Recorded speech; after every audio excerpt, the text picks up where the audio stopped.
You're listening to Skeptoid. I'm Brian Dunning from Skeptoid.com. Do functional mushrooms function? Welcome to the show that separates fact from fiction, science from pseudoscience, real history from fake history, and helps us all make better life decisions by knowing what's real and what's not. Today, we're going to have a look at a very profitable food fad, functional mushrooms.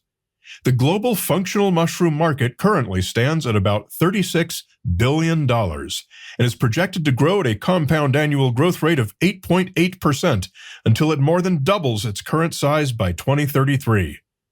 Functional mushrooms, whether they're sold in coffee, energy bars, supplement pills, or processed into packaged food products, are very big business. So the rest of us want to know, what are the people buying them hoping to achieve? The basic definition of a functional mushroom is that it is A, not psychedelic, and B, provides some health benefit beyond the nutritional value. Mushrooms are probably better nutritionally than most people think. They contain protein, B and D vitamins, some minerals, they're a good source of fiber, and they are very low in calories. Now, granted, all these nutrients are indeed there, but in very low concentrations. If you look at the USDA nutrition facts label for a mushroom, it's 0 all the way down the line, with perhaps a shaky 1% for potassium and protein. After all, they're just fungus. And that is itself an interesting question. Where does a mushroom's content come from? We've all watched time-lapse videos of mushrooms growing. They seem to spring up from nothing. They grow and expand and fruit and develop a full, bulky body, while having no photosynthesis, no roots, and no evident way to take material out of their environment to metabolize and build their own body. It seems they just materialize out of thin air. The reason a mushroom grows apparently from nothingness is that you can't see where it's getting its nutrients from. Before the mushroom itself appeared, the fungus was there and alive. It was inside the ground, inside the log, inside the manure, inside whatever carbon-rich substrate is there.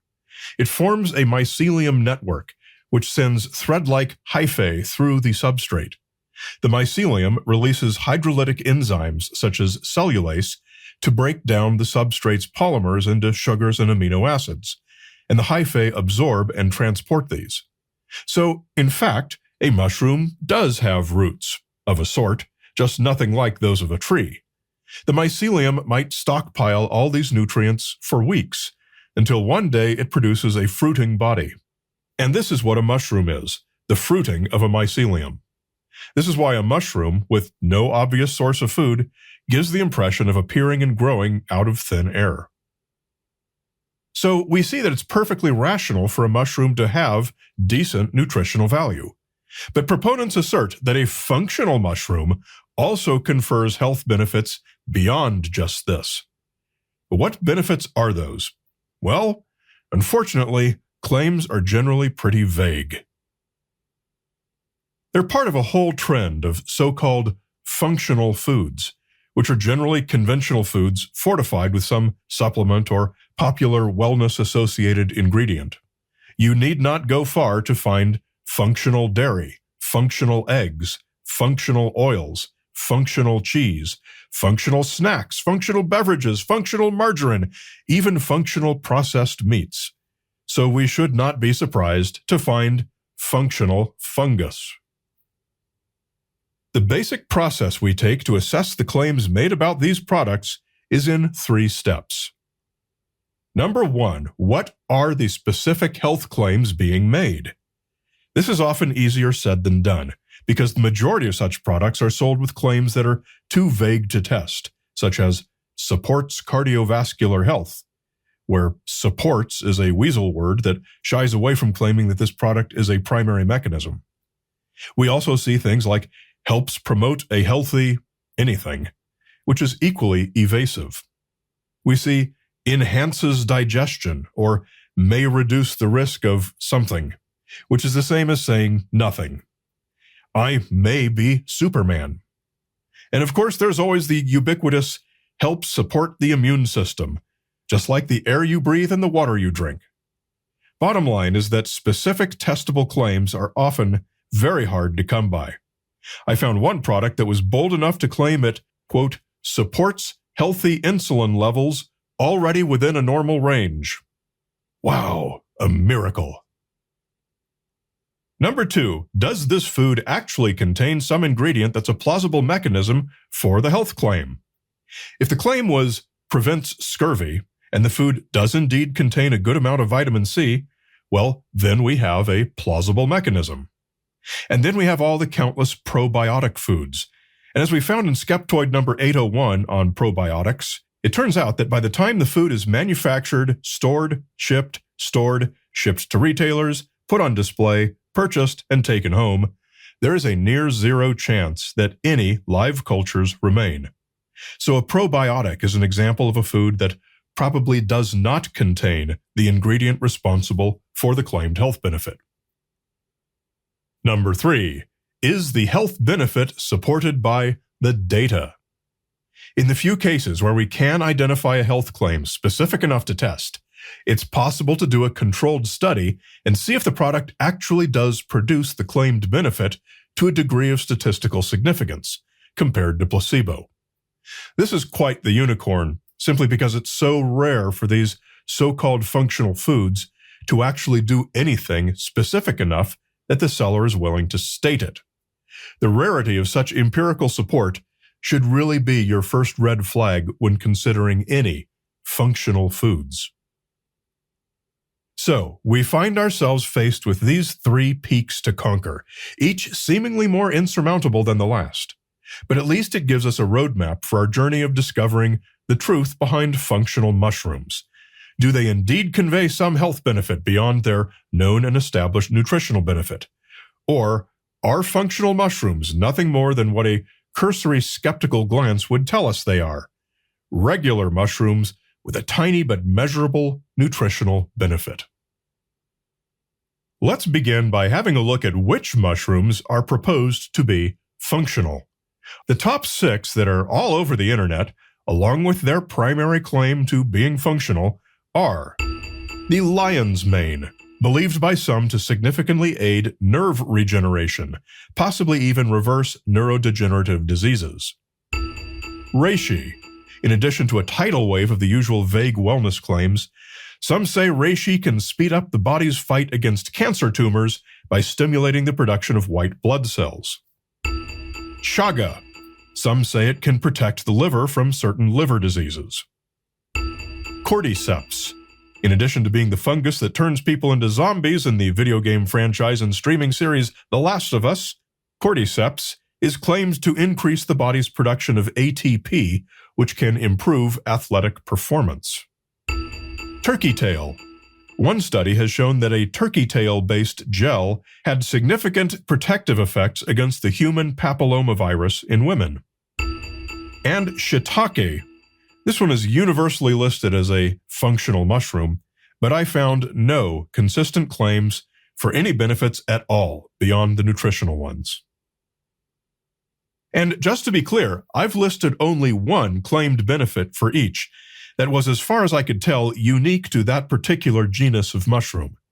All of them have many, many other claims, all of which are made for all of them and all of which are of the uselessly vague variety, boosting your immune system, supporting a healthy heart, etc.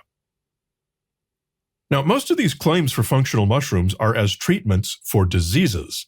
If you don't have that disease, you've no reason at all to eat them beyond their culinary and nutritional value, which is reason enough. It's not necessary to ascribe any nutraceutical value to them. But these claims are all pharmacologically plausible.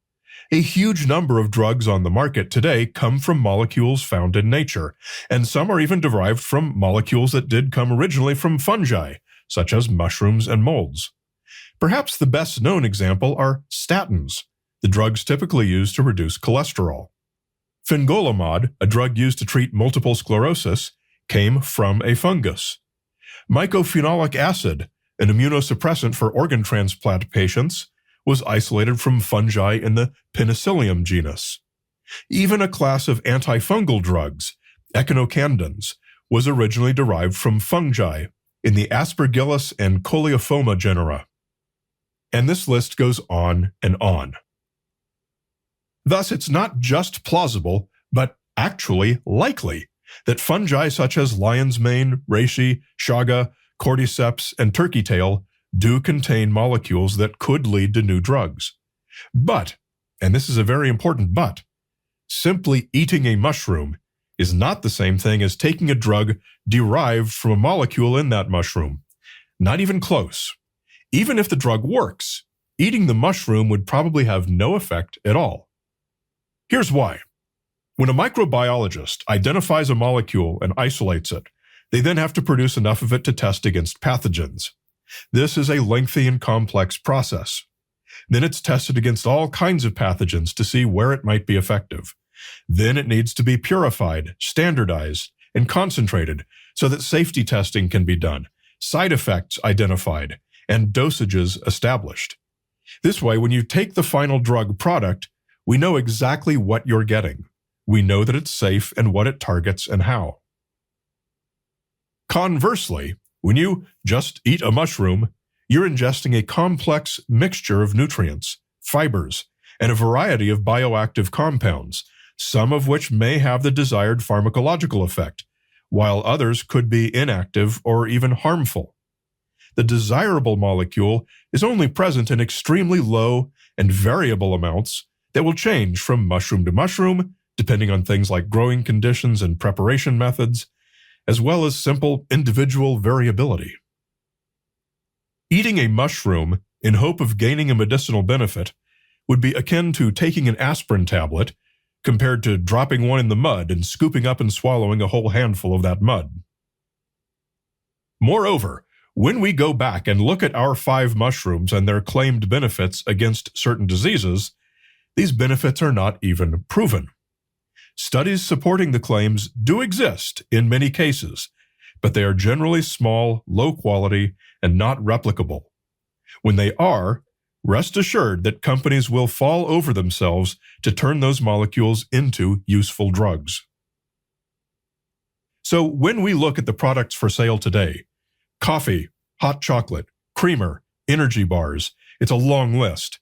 You can rest assured that they will not treat any disease, including those for which some evidence has been found for effectiveness, when the contained mushrooms molecules are isolated and processed into controlled drugs. But here's the main thing. People are not buying these products because they're trying to treat a disease.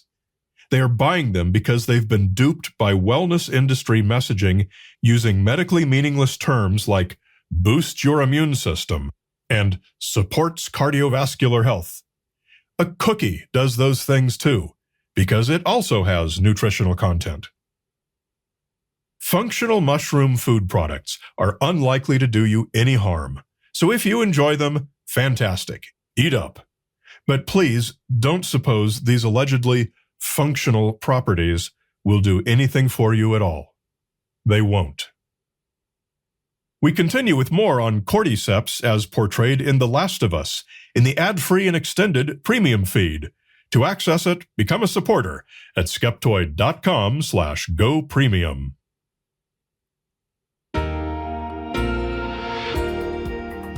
A great big Skeptoid shout-out to our premium supporters, including Saberwolfie, Dave in Flitard, Baggy G from Team Beef, and Unit 5 in Benkelman.